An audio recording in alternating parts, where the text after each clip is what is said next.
चलिए आज के इस क्लास के अंदर हम लोग पढ़ने वाले हैं हरियाणा ग्रुप डी का सामान्य ज्ञान। तो अगर आपका भी पेपर आने वाले दिनों में है तो आज की इस क्लास के अंदर जितने भी सामान्य ज्ञान का क्वेश्चन लेके आया हूं वो सारा ऐसा क्वेश्चन है जो आपके एग्जाम में पूछा जाएगा। सारा ऐसे क्वेश्चन तैयार किया गया है जैसे कि 2-3 साल का पेपर देख करके एनालाइज करके ये सारे प्रश्न तैयार किए गए हैं। सारा ही प्रश्न आपके लिए इंपॉर्टेंट है। तो अगर आप लोग भी इस बार सिलेक्शन लेना चाहते हो तो आज की इस क्लास को मिस मत कीजिएगा। सारे क्वेश्चन को अपने माइंड में सेट कर लीजिए। मैं कोशिश करूंगा कि सारा क्वेश्चन मैं आप लोगों को क्लास में ही याद करवा दूं। बस आप लोग क्लास को पूरा देखिएगा। चलिए चलते हैं क्लास की ओर। और आज की इस क्लास के अंदर हम लोग हिंदी भी देखने वाले हैं और साथ में इंग्लिश भी देखने वाले हैं। तो जिन लोगों का एग्जाम इंग्लिश में देना है उनके लिए भी क्वेश्चन है और जिनको हिंदी में देना है उनके लिए भी क्वेश्चन है। तो दोनों लोग क्लास को ध्यान से देखते चलिए सबसे पहला हमारा प्रश्न क्या कह रहा है कि हरियाणा के किस शहर को कारपेट सिटी या दर्री उद्योग का केंद्र माना जाता है। काफ़ी इंपॉर्टेंट प्रश्न है। पहला ही प्रश्न काफ़ी ज़्यादा इंपॉर्टेंट है। आप लोग को बताना है कि हरियाणा के किस शहर को कारपेट सिटी या दर्रों का केंद्र माना जाता है। सवाल को अपने दिमाग में सेट कर लीजिएगा। तो आपको याद रखना है कि पानीपत को कहा जाता है, यानी कि इसका जो राइट आंसर हो जाएगा वो ऑप्शन नंबर ए हो जाएगा। एक सवाल यहाँ से बहुत ज़्यादा पूछा जाता है कि हरियाणा राज्य का गठन कब हुआ। यह सवाल आपसे पूछा जाएगा कि हरियाणा राज्य का गठन कब हुआ। तो अपने माइंड में सेट कर लीजिए कि 1966 में हरियाणा राज्य का गठन हुआ। दूसरा प्रश्न याद रखिएगा कि हरियाणा का सबसे बड़ा जिला कौन सा है। बताना है कि हरियाणा का सबसे बड़ा जिला कौन सा है। तो आप लोग को याद रखना है कि सबसे बड़ा जिला हो जाएगा भिवानी हो जाएगा हरियाणा का सबसे बड़ा जिला। तीसरा प्रश्न याद रखिए कि पानीपत का प्रथम युद्ध कब हुआ था। ये भी सवाल इंपॉर्टेंट है। बताना है पानीपत का प्रथम युद्ध हुआ था 1526 में। अगर पूछा जाए कि किन के बीच हुआ था तो याद रखिए कि बाबर और इब्राहिम लोदी के बीच ये पानीपत का युद्ध हुआ था। ध्यान में रखिएगा। चलिए दूसरा नंबर प्रश्न क्या कह रहा है कि हरियाणा राज्य का कुल क्षेत्रफल कितना है। सवाल को याद रखना है कि हरियाणा राज्य का कुल क्षेत्रफल कितना है। इंग्लिश वालों भाई अपने ध्यान दीजिएगा। What is the total geographical area of Haryana state. मैं सिर्फ हिंदी वाला ही सवाल पढ़ूंगा। अगर इंग्लिश पढ़ूंगा तो काफ़ी आप लोगों का टाइम वेस्ट होगा। तो जिनका भी इंग्लिश है वो क्वेश्चन खुद से देख लीजिएगा। चलिए इसका जो राइट आंसर हो जाएगा वो ऑप्शन नंबर ए हो जाएगा। सवाल को ध्यान में रखिएगा। चलिए अगला नंबर प्रश्न है हरियाणा के किस स्थान पर बड़खर झील स्थित है। ये प्रश्न को ध्यान में रखिएगा। सवाल क्या कह रहा है कि हरियाणा के किस स्थान पर बड़खल झील स्थित है। तो आपको याद रखना है कि बड़खल झील स्थित है फरीदाबाद में, यानी कि राइट आंसर इसका ऑप्शन नंबर ए हो जाएगा। ध्यान में रखिएगा। चलिए सवाल पूछा जाए कि बड़खल झील की स्थापना कब हुई थी। सवाल पूछ सकता है कि बड़खल झील की स्थापना कब हुई थी। तो आप लोग को याद रखना है कि 1947 में इस झील की स्थापना हुई थी। अगला नंबर प्रश्न क्या कह रहा है कि हरियाणा में विज्ञान नगरी किसे कहा जाता है। ये भी सवाल इंपॉर्टेंट है। बताना है कि हरियाणा में विज्ञान नगरी किसे कहा जाता है। तो आपको याद रखना है कि अंबाला को विज्ञान नगरी कहा जाता है। राइट आंसर हो जाएगा ऑप्शन नंबर सी। चलिए अगला नंबर प्रश्न है हरियाणा का सबसे कम साक्षरता वाला जिला कौन सा है। सवाल को ध्यान में रखिएगा। सवाल क्या कह रहे हैं कि हरियाणा का सबसे कम साक्षरता वाला जिला कौन सा है। Which is the district with the lowest literacy rate in Haryana. तो आपको याद रखना है कि सबसे कम साक्षरता वाला जिला कौन सा है। तो ये हो जाएगा नूह मेवात, यानी कि राइट आंसर हो जाएगा ऑप्शन नंबर ए। चलिए अगला नंबर प्रश्न क्या कह रहा है कि हरियाणा के किस जिले को शहीदों का शहर कहा जाता है। सवाल कह रहा है कि हरियाणा के किस जिले को शहीदों का शहर कहा जाता है। इंग्लिश वाले भाई ध्यान दीजिएगा। तो इसका जो राइट आंसर हो जाएगा वो ऑप्शन नंबर बी हो जाएगा झज्जर को कहा जाता है शहीदों का शहर। सवाल को ध्यान में रखना है। चलिए अगला नंबर प्रश्न है हरियाणा की सबसे प्रसिद्ध और सफल हरियाणवी फिल्म चंद्रकला किस वर्ष प्रदर्शित हुई थी। हरियाणा में एक फिल्म प्रदर्शित हुई थी चंद्रवल, किस वर्ष प्रदर्शित हुई थी। तो आपको याद रखना है कि ये जो फिल्म प्रदर्शित हुई थी वो 1984 में, यानी कि राइट आंसर हो जाएगा ऑप्शन नंबर बी। हरियाणा का काफ़ी प्रसिद्ध और सफल फिल्म रहा था चंद्रवल। ध्यान में रखना है सवाल को। चलिए और एक सवाल पूछा जाएगा कि महम उपचुनाव हिंसा कांड कब हुआ था। सवाल क्या कह रहा है कि महम उपचुनाव हिंसा कांड कब हुआ था। तो आपको याद रखना है कि महम उपचुनाव हिंसा कांड 1990 में हुआ था। ये भी सवाल पूछा जाता है, इंपॉर्टेंट है। चलिए अगला नंबर प्रश्न है, हरियाणा राज्य का जन्म घनत्व 2011 की जनगणना के अनुसार कितना है। सवाल क्या कह रहा है कि हरियाणा राज्य का जन्म घनत्व 2011 के जनगणना के अनुसार कितना है। तो आपको याद रखना है कि इसका राइट आंसर हो जाएगा ऑप्शन नंबर ए हो जाएगा। चलिए 9वां नंबर प्रश्न क्या कह रहा है कि शिवालिक पहाड़ियाँ हरियाणा के किस भाग दिशा में स्थित है। सवाल क्या कह रहा है कि शिवालिक की पहाड़ी हरियाणा के किस भाग या दिशा में स्थित है। तो आपको याद रखना है कि ये उत्तर पूर्व में स्थित है, यानी कि राइट आंसर हो जाएगा इसका ऑप्शन नंबर बी। चलिए अगला नंबर प्रश्न है, आरावाला की पहाड़ियाँ हरियाणा के किस क्षेत्र में फैली हुई है। काफ़ी इंपॉर्टेंट प्रश्न है। सवाल कह रहा है कि आरावाली की पहाड़ियाँ हरियाणा के किस क्षेत्र में फैली हुई है। तो आपको बताना है कि किस क्षेत्र में फैली हुई है। तो ये फैली हुई है दक्षिणी क्षेत्र में, यानी कि राइट आंसर हो जाएगा ऑप्शन नंबर बी हो जाएगा। चलिए 11 नंबर प्रश्न क्या कह रहा है कि टोहना शहर को हरियाणा में किस नाम से जाना जाता है। मोस्ट इंपॉर्टेंट प्रश्न है। सवाल क्या कह रहा है कि टोहना शहर को हरियाणा में किस नाम से जाना जाता है। तो आपको याद रखना है कि टोहना शहर को हरियाणा में हम लोग नहरों का नगर से जानते हैं, यानी कि राइट आंसर हो जाएगा इसका ऑप्शन नंबर ए। नहरों के नगर से किसे जानते हैं, तो टोहाना शहर हरियाणा को जानते हैं। अब यहाँ से इंपॉर्टेंट प्रश्न बन सकता है कि मंदिरों का नगर किसे कहते हैं। तो आपको याद रखना है कि मंदिरों का नगर हम लोग भुवनेश्वर को कहते हैं। दूसरा प्रश्न याद रखिएगा कि पीतल नगरी किसे कहते हैं। तो याद रखना है कि पीतल नगरी हम लोग उत्तर प्रदेश को कहते हैं। उत्तर प्रदेश को क्या कहते हैं, पीतलों की नगरी। नदियों का शहर किसे कहते हैं। तो आप लोग को याद रखना है, नदियों का शहर हम लोग कोलकाता को कहते हैं। कोलकाता को हम लोग क्या कहते हैं, तो नदियों का शहर कहते हैं। कोलकाता को ध्यान में रखिएगा। चलिए अगला नंबर प्रश्न है, 1857 की क्रांति के समय बल्लभगढ़ के किस शासक ने शहादत दी थी। सवाल क्या कह रहे हैं कि 1857 की क्रांति के समय बल्लभगढ़ ने किस शासक ने शहादत दी थी। तो आपको याद रखना है कि कौन सा शासक ने शहादत दी थी। तो दी थी राजा नाहर सिंह ने, यानी कि राइट आंसर हो जाएगा ऑप्शन नंबर ए। और 1857 में कौन सा विद्रोह हुआ था। तो याद रखना है कि 1857 में सिपाही विद्रोह हुआ था। सिपाही विद्रोह कब हुआ, 1857 में। चलिए अगला नंबर प्रश्न है, ताराबाड़ी तराइन का प्रथम युद्ध 1911 में किसके बीच हुआ था। सबसे पहले यहाँ से एक प्रश्न बन रहा है कि तराइन का प्रथम युद्ध कब हुआ था। तो 1911 में हुआ था। सवाल आपसे पूछ रहा है कि किनके बीच हुआ था। तो आपको बताना है कि ये युद्ध हुआ था पृथ्वीराज चौहान और मोहम्मद गौरी के बीच। पृथ्वीराज चौहान और मोहम्मद गौरी के बीच, यानी कि राइट आंसर हो जाएगा ऑप्शन नंबर ए। और याद रखिए कि तराइन का दूसरा युद्ध कब हुआ था। तो तराइन का दूसरा युद्ध हुआ था 1100 इतना में। इसको भी ध्यान में रखिएगा। चलिए अगला नंबर प्रश्न है, महात्मा गांधी को हरियाणा में पहली बार रेलवे स्टेशन से गिरफ्तार किया गया था। सवाल क्या कह रहा है कि महात्मा गांधी को हरियाणा में पहली बार किस रेलवे स्टेशन से गिरफ्तार किया गया था। तो आपको याद रखना है कि ये किया गया था पलवल, यहाँ पे पलवल स्टेशन से गिरफ्तार किया गया था। Right answer option number A हो जाएगा।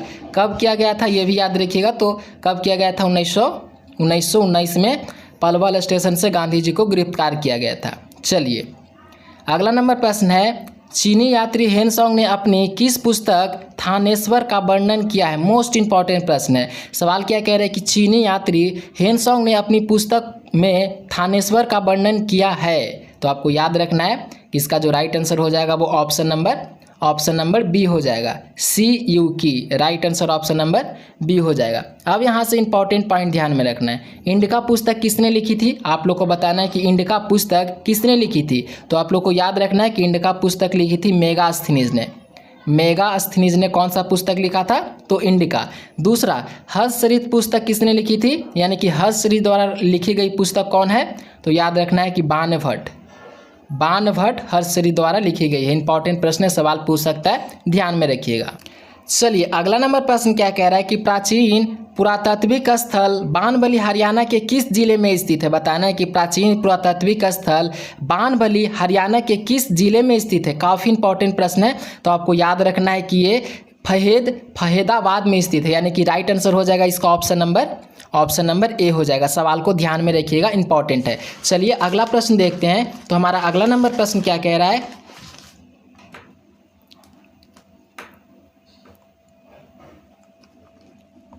और यहाँ से एक प्रश्न को याद रखिए कि हरियाणा में कितने ज़िले हैं। तो आप लोग को याद रखना है कि हरियाणा में 22 ज़िले हैं, इसको भी ध्यान में रखिएगा। चलिए अगला नंबर प्रश्न है, हरियाणवी भाषा में निर्मित पहली फिल्म कौन सी थी। बताना है कि हरियाणवी भाषा में निर्मित पहली फिल्म कौन सी है, यानी कि हरियाणा भाषा में सबसे पहला फिल्म कौन सा फिल्म बनाया गया था। तो आपको याद रखना है कि धरती बनाया गया था। राइट आंसर हो जाएगा इसका ऑप्शन नंबर ए। सवाल पूछ लीजिए कि कब बनाया गया था, तो कब बनाया गया था, इतना ईस्वी में बनाया गया था, ध्यान में रखिएगा। चलिए 18 नंबर प्रश्न क्या कह रहा है कि हरियाणा का तानसेना कहे जाने वाले पंडित लक्ष्मीचंद के गुरु का नाम क्या था। काफ़ी इंपॉर्टेंट प्रश्न है। सवाल देखिए क्या कह रहा है कि हरियाणा के तानसेन कहे जाने वाले पंडित लक्ष्मीचंद के गुरु का नाम क्या था। तो आपको याद रखना है कि गुरु का नाम था मान सिंह, यानी कि right answer option number A हो जाएगा।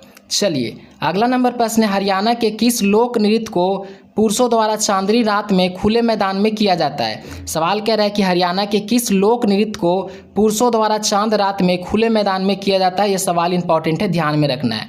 तो इसका right answer option number B हो जाएगा, धमाल नृत्य, यानी कि right answer option number B हो जाएगा, धमाल नृत्य। चलिए यहाँ से एक प्रश्न याद रखिए कि मंजीरा नृत्य कब किया जाता है। तो आपको याद रखना है कि ये नृत्य किया जाता है धार्मिक उत्सव पर, मेलों पर या फिर सांस्कृतिक कार्यक्रम पे ये नृत्य किया जाता है, मंजीरा नृत्य। चलिए 20 नंबर प्रश्न है, हरियाणवी गद्य साहित्य के झाड़ू फिरी उपन्यास के लेखक कौन है। काफ़ी इंपॉर्टेंट प्रश्न है, बताना है कि हरियाणवी गद्य साहित्य के झाड़ू फिरी उपन्यास के लेखक कौन है। तो आपको याद रखना है कि ये हो जाएंगे राजा राम शास्त्री, यानी कि right answer option number A हो जाएगा। चलिए अगला नंबर प्रश्न क्या कह रहा है कि लूर नृत्य हरियाणा के किस क्षेत्र में विशेष रूप से प्रसिद्ध है और यह त्यौहार पर किया जाता है। सवाल क्या कह रहा है कि लूर नृत्य, यहाँ पे नृत्य के बारे में बात किया जा रहा है कि लूर नृत्य हरियाणा के किस क्षेत्र में विशेष रूप से प्रसिद्ध और यह किस त्यौहार पे किया जाता है, यानी कि ये नृत्य है वो किस त्यौहार पे किया जाता है। तो आपको याद रखना है कि इसका right answer option number A हो जाएगा, बागड़ा क्षेत्र होली पे किया जाता है नृत्य, यानी कि right answer option number A हो जाएगा। चलिए यहाँ से सवाल अगर पूछा जाए कि दिवाली पे कौन सा नृत्य किया जाता है, तो आपको याद रखना है कि दिवाली पे घूमर हो गया, फागा हो गया, ये सब कब किया जाता है, तो दिवाली पे किया जाता है। सावन में कौन सा नृत्य किया जाता है, तो याद रखिए कि सावन में झूमर नृत्य किया जाता है, ये भी सवाल पूछा जाता है। चलिए 22 नंबर प्रश्न है, प्रसिद्ध हंसन खा मेवाती का संबंध किस युद्ध से था। बताना है कि प्रसिद्ध हंसन खा मेवाती का संबंध किस युद्ध से था। तो आपको याद रखना है कि ये किस युद्ध से संबंध है, तो ये खानवा के युद्ध से संबंध है। Right answer option number A हो जाएगा। इंपॉर्टेंट प्रश्न है, ध्यान में रखिए। चलिए 23 नंबर प्रश्न क्या कह रहा है, हरियाणा में केंद्रीय भैंस अनुसंधान कहाँ स्थित है। सवाल क्या कह रहा है कि हरियाणा में केंद्रीय भैंस अनुसंधान कहाँ स्थित है। तो आपको याद रखना है कि ये हिसार में स्थित है, यानी कि राइट आंसर हो जाएगा ऑप्शन नंबर ए। चलिए 24 नंबर प्रश्न है, प्रसिद्ध उर्दू शायर अल्ताफ़ हुसैन अली का जन्म हरियाणा के किस शहर में हुआ था। सवाल कह रहा है कि प्रसिद्ध उर्दू शायर अल्ताफ़ हुसैन अली का जन्म हरियाणा के किस शहर में हुआ था। तो आपको याद रखना है कि ये हुआ था, राइट आंसर उसका ऑप्शन नंबर ए हो जाएगा, पानीपत में हुआ था। Right answer option number A हो जाएगा। चलिए 25 नंबर प्रश्न क्या कह रहा है, सिसवाल संस्कृत का केंद्र हरियाणा के किस जिले में मुख्य रूप से माना जाता है। तो आपको याद रखना है कि इसका जो राइट आंसर हो जाएगा वो ऑप्शन नंबर ए हो जाएगा, ऑप्शन नंबर ए हो जाएगा, हिसार। चलिए 26 नंबर प्रश्न क्या कह रहा है, मुहार हरियाणा के किसकी एक प्रसिद्ध नस्ल है। यहाँ पे नस्ल से पूछ रहा है सवाल कि मुराह हरियाणा में किसकी एक विश्व प्रसिद्ध नस्ल है। काफ़ी इंपॉर्टेंट प्रश्न है, तो आपको याद रखना है कि ये किसकी नस्ल है। तो ये एक प्रकार का भैंस का नस्ल है, जिसे काला सोना भी कहते हैं, यानी कि राइट आंसर हो जाएगा ऑप्शन नंबर बी। चलिए 27 नंबर प्रश्न है, पश्चिमी यमुना नहर हरियाणा की सबसे पुरानी नहर है, यह किस स्थान पर यमुना नदी से निकाली गई है? सवाल क्या कह रहा है कि पश्चिमी यमुना हरियाणा की सबसे पुरानी नहर है। यह किस स्थान पर यमुना नदी से निकाली गई है? तो इस सवाल को ध्यान में रखना है कि कौन सी नदी से निकाली गई है। इसका राइट आंसर हो जाएगा ऑप्शन नंबर ए। ध्यान में रखिएगा, इंपॉर्टेंट सवाल है। चलिए 28 नंबर प्रश्न है, दक्षिणी हरियाणा का सबसे मुख्य नदी कौन सी है? ये भी प्रश्न इंपॉर्टेंट है, बताना है कि दक्षिणी हरियाणा की सबसे प्रमुख नदी कौन सी है। तो आपको याद रखना है कि इसका right answer option number A हो जाएगा, साहिबी। साहिबी है जो कि दक्षिण हरियाणा की सबसे मुख्य नदी है। चलिए एक सवाल याद रखिए कि हरियाणा का सबसे बड़ी नदी कौन सी है? तो आप लोग को याद रखना है कि हरियाणा का सबसे बड़ी नदी यमुना नदी है। इसको भी ध्यान में रखिएगा, सवाल इंपॉर्टेंट है।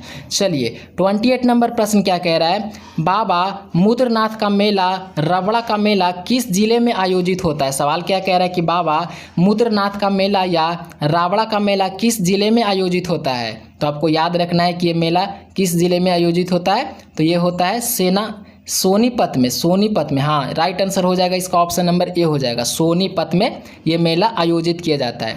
चलिए 29 नंबर प्रश्न क्या कह रहा है, प्रसिद्ध तीज का त्यौहार हरियाणा में मुख्य रूप से किस माह में मनाया जाता है? सवाल क्या कह रहा है कि प्रसिद्ध तीज का त्यौहार हरियाणा के मुख्य रूप से किस माह में मनाया जाता है? तो आपको याद रखना है कि ये कौन सा माह में मनाया जाता है। तो ये सावन के माह में मनाया जाता है। राइट आंसर हो जाएगा ऑप्शन नंबर ए। 30 नंबर प्रश्न है, ब्लू जे पर्यटन स्थल हरियाणा में कहाँ स्थित है? सवाल को याद रखना है कि ब्लू जे पर्यटन स्थल हरियाणा में कहाँ स्थित है। तो आपको याद रखना है कि ये स्थित है समालख पानीपत में। राइट आंसर हो जाएगा इसका ऑप्शन नंबर ए। सवाल इंपॉर्टेंट है, ध्यान में रखना है। चलिए 31 नंबर प्रश्न क्या कह रहा है कि किंगफिशर पर्यटन स्थल हरियाणा में कहाँ स्थित है? काफ़ी इंपॉर्टेंट प्रश्न है। सवाल कह रहा है कि किंगफिशर पर्यटन स्थल हरियाणा में कहाँ स्थित है? तो आपको याद रखना है कि ये अंबाला में स्थित है, यानी कि राइट आंसर हो जाएगा इसका ऑप्शन नंबर ए। चलिए 32 नंबर प्रश्न क्या कह रहा है कि हरियाणा की कौन सी नदी शिवालिक की पहाड़ियाँ से निकलकर अंबाला, कुरुक्षेत्र और कैथोल में बहती है? सवाल इंपॉर्टेंट है, ध्यान में रखना है। सवाल क्या कह रहा है कि हरियाणा की कौन सी नदी शिवालिक की पहाड़ियाँ से निकलकर अंबाला, कुरुक्षेत्र और कैथोल में बहती है? तो आपको याद रखना है कि इसका right answer option number A हो जाएगा, Markanda. Right answer option number A हो जाएगा। चलिए 33 नंबर प्रश्न है, हरियाणा विधानसभा में कुल सीटों कितनी है? सवाल क्या कह रहा है कि हरियाणा में विधानसभा की कुल सीट कितनी है? तो आपको याद रखना है कि ये हो जाएगी ऑप्शन नंबर ए 90। यहीं पे सवाल अगर पूछ ले जाए कि लोकसभा की सीट कितनी है, हरियाणा में लोकसभा की सीट कितनी है, तो आपको याद रखना है कि हरियाणा में लोकसभा का सीट 10 है। इसको भी ध्यान में रखिएगा। राज्यसभा का विधानसभा का सीट हो जाएगा 90 और लोकसभा का सीट हो जाएगा 10। चलिए 34 नंबर प्रश्न क्या कह रहा है, राजस्थान का कौन सा जिला हरियाणा से नहीं लगता है? बताना है कि राजस्थान का कौन सा जिला है जो हरियाणा से नहीं लगता है। तो आपको याद रखना है कि ये जिला कौन सा है। तो ये श्रीनगर है। श्रीनगर है जो कि राजस्थान का हरियाणा से नहीं लगता है। राइट आंसर हो जाएगा ऑप्शन नंबर बी। चलिए 35 नंबर प्रश्न है, क्षेत्रफल की दृष्टि से भारत में हरियाणा का स्थान पूछ रहा है। सवाल कह रहा है कि क्षेत्रफल की दृष्टि से भारत में हरियाणा का स्थान, तो आपको बताना है कि हरियाणा का स्थान कौन सा है। तो ये हो जाएगा ऑप्शन नंबर सी हो जाएगा, 21वां स्थान हो जाएगा। चलिए 36 नंबर प्रश्न है, हरियाणा में महाराज अग्रसेन ने समृद्धनगर कहाँ बसाया था? सवाल इंपॉर्टेंट है। सवाल कह रहा है कि हरियाणा में महाराजा अग्रसेन ने समृद्धनगर कहाँ बसाया था? तो याद रखिएगा कि ये बसाया था आग्रोहा ने। राइट आंसर हो जाएगा इसका ऑप्शन नंबर बी। 37 नंबर प्रश्न है, हरियाणा की लोकसभा की कितनी सीट अनुसूचित जाति एससी के लिए आरक्षित है? तो आपको याद रखना है कि कितनी सीट एससी जाति के लिए आरक्षित है। तो ये हो जाएगा right answer option number A, 2 seat. Right answer option number A हो जाएगा। 38 नंबर प्रश्न क्या कह रहा है, भाखड़ा ब्यास प्रबंधन बोर्ड और पश्चिमी यमुना नहर द्वारा हरियाणा के किस जिले को सर्वाधिक सिंचाई सुविधा मिलती है? सवाल इंपॉर्टेंट है, इस तरीके के सवाल आपसे पूछा जाएगा। सवाल कह रहा है कि भाखड़ा ब्यास प्रबंधन बोर्ड और पश्चिमी यमुना नहर द्वारा हरियाणा के किस जिले को सर्वाधिक सिंचाई सुविधा मिलती है? तो आपको याद रखना है कि जो सर्वाधिक सिंचाई सुविधा मिलती है वो मिलती है सिरसा को। Right answer option number A हो जाएगा। चलिए 39 नंबर प्रश्न है, हरियाणा में कुल कितने प्रशासनिक मंडल है? सवाल इंपॉर्टेंट है। सवाल क्या कह रहा है कि हरियाणा में कुल कितने प्रशासनिक मंडल हैं? तो याद रखिएगा कि 6 हैं। राइट आंसर हो जाएगा ऑप्शन नंबर ए। 40 नंबर प्रश्न है, यादवेंद्र गार्डन पिंजौर में प्रतिवर्ष आम मेला किस महीने में आयोजित किया जाता है? सवाल इंपॉर्टेंट है, ध्यान में रखिएगा कि यादवेंद्र गार्डन पिंजौर में प्रतिवर्ष आम मेला, एक मेला है जिसका नाम है आम मेला, वो किस महीने में आयोजित किया जाता है? तो आपको याद रखना है कि ये कब किया जाता है। तो ये किया जाता है जुलाई के महीने में। राइट आंसर हो जाएगा इसका ऑप्शन नंबर ए।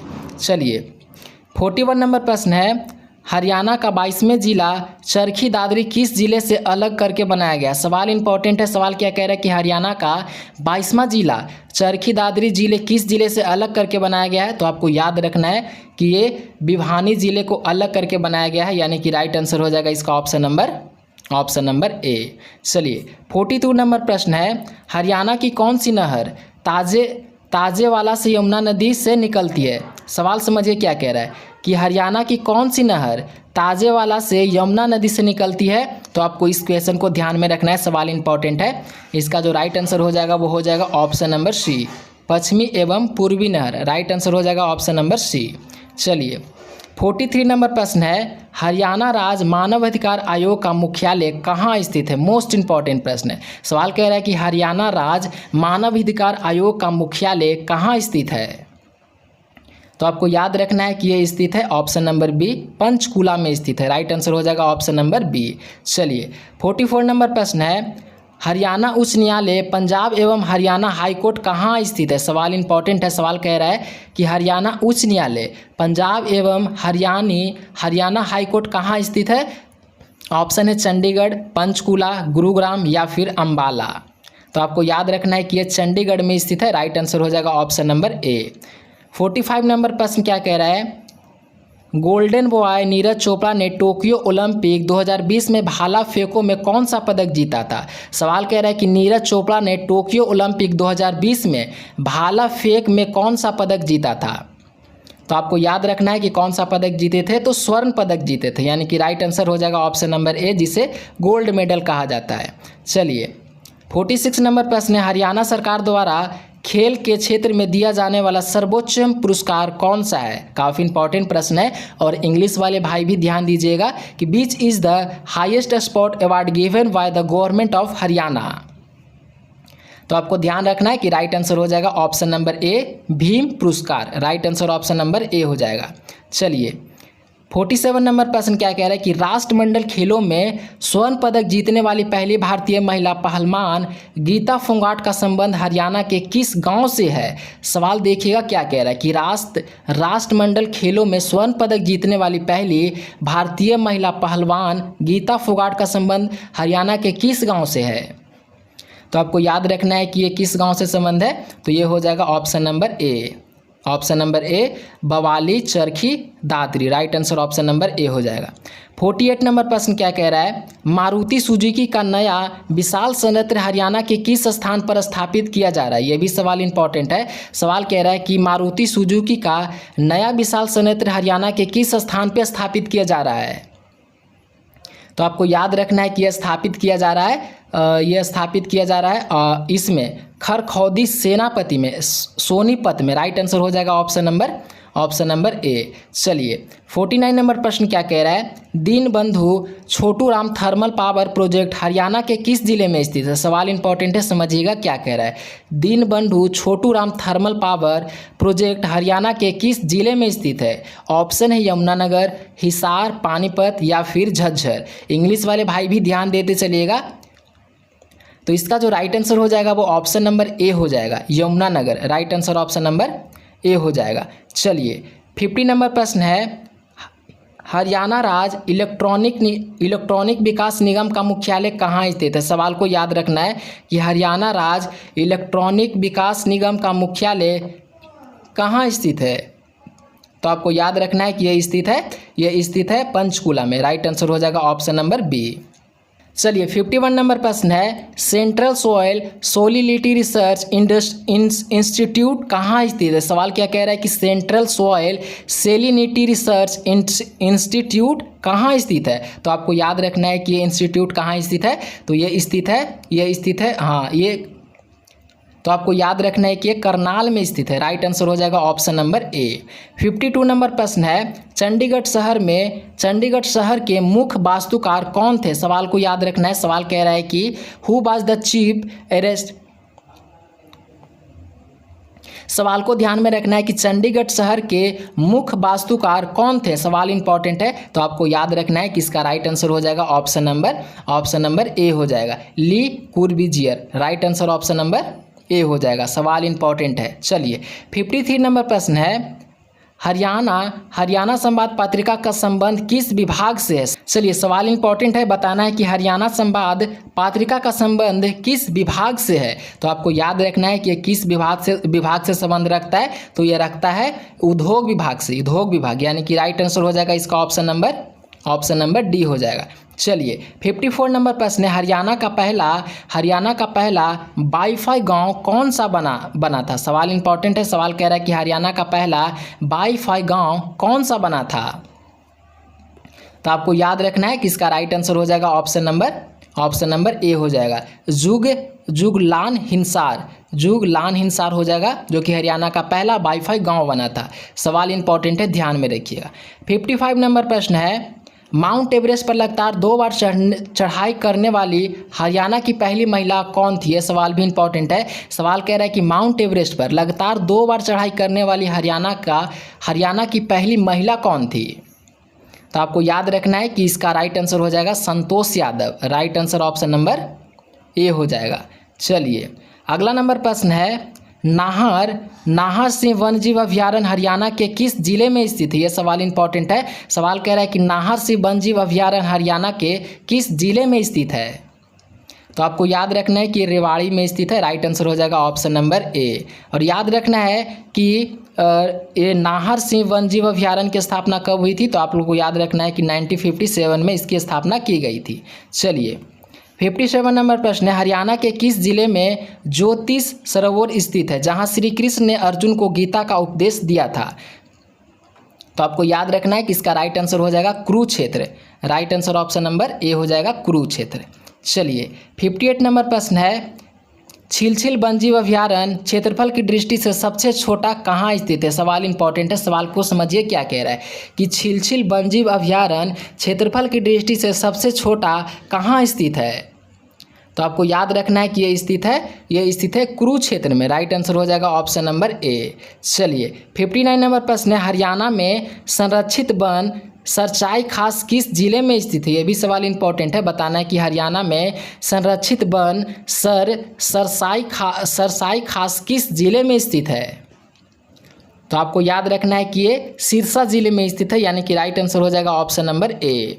चलिए 60 नंबर प्रश्न है, हरियाणा का गठन 1 नवंबर 1966 में किसकी अनुशंसा पर हुई थी। याद रखना कि हरियाणा राज्य का गठन कब हुआ था। तो 1 नवंबर 1966 में किसकी अनुशंसा पर हुआ था। तो याद रखना है कि ये हुई थी सरदार हुकम सिंह के शहंशाह पे। राइट आंसर हो जाएगा ऑप्शन नंबर डी। चलिए 61 नंबर प्रश्न है, प्राचीन थानेश्वर महादेव मंदिर का पुनर्निर्माण किसने करवाया था। यहाँ पे बताना है कि थानेश्वर महादेव मंदिर का पुनर्निर्माण किसने करवाया था। तो आपको याद रखना है कि ये करवाए थे। राइट आंसर हो जाएगा सदाशिव राव भाऊ। Right answer option number A हो जाएगा। चलिए 62 नंबर प्रश्न है, हरियाणा राज्य का पशु कौन सा है। सवाल कह रहा है कि which is the state animal of Haryana. तो आपको याद रखना है कि इसका राइट आंसर हो जाएगा कृष्ण मिर्ग, जिसे ब्लैक बक भी कहते हैं। Right answer option number A हो जाएगा। 63 नंबर प्रश्न है, हरियाणा का ताजमहल किसे कहा जाता है। सवाल कह रहा है कि हरियाणा का ताजमहल किसे कहा जाता है। इसका जो राइट आंसर हो जाएगा वो ऑप्शन नंबर ए हो जाएगा, शेख सिल्ली का मकबरा। Right answer option number A हो जाएगा। चलिए, तो आज की इस क्लास के अंदर जितने भी इंपॉर्टेंट क्वेश्चन बन रहे थे, जो लग रहा था कि आपके एग्जाम में पूछा जाएगा, वैसे क्वेश्चन हम लोगों ने देख लिया है। तो आप लोग अपना स्कोर कमेंट करके बताइए कि आप लोगों से कितने क्वेश्चन का आंसर पहले से याद था। और क्लास अगर अच्छा लगा हो तो प्लीज़ क्लास को लाइक कर दीजिएगा। चैनल पर पहली बार आ रहे हो तो प्लीज़ आप लोग चैनल को सब्सक्राइब कर लीजिएगा।